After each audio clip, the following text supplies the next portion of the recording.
I found it very interesting and instructive to compare the different pandemic responses between Canada and the United States, various Canadian provinces, and various American states. How a place like liberal Michigan, for instance, very similar to Ontario in a number of ways, doing things completely differently than Ontario, led by supposedly conservative Premier Doug Ford. One thing, though, that I also find very interesting is comparing the media responses and the general media narratives in the United States to what's happening here in Canada. Three features I want to bring to your attention that I've seen in American media very recently, just in the past week or so. First of all, there's a New York Times feature. It's an op-ed, but it's a really long one, a feature-length one.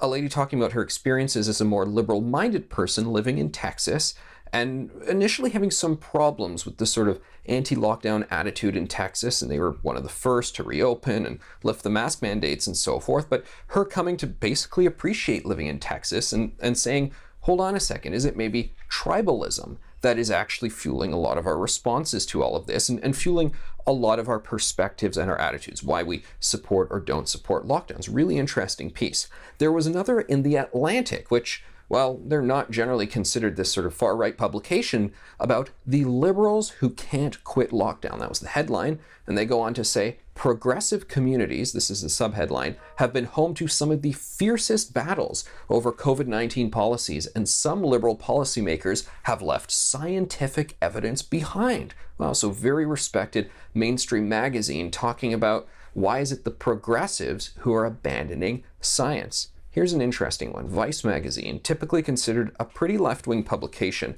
Get a load of this one.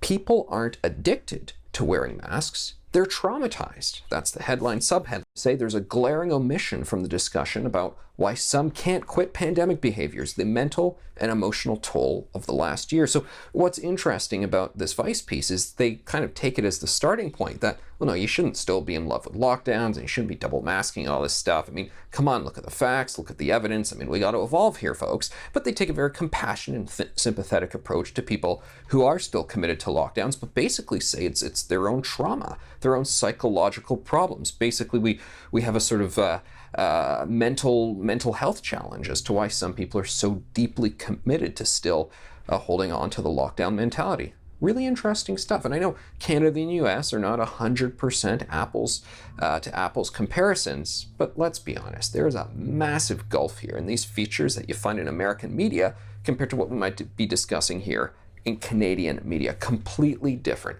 major disconnect. None of these stories would ever run right now in a mainstream Canadian publication. It would be considered way too far out of field.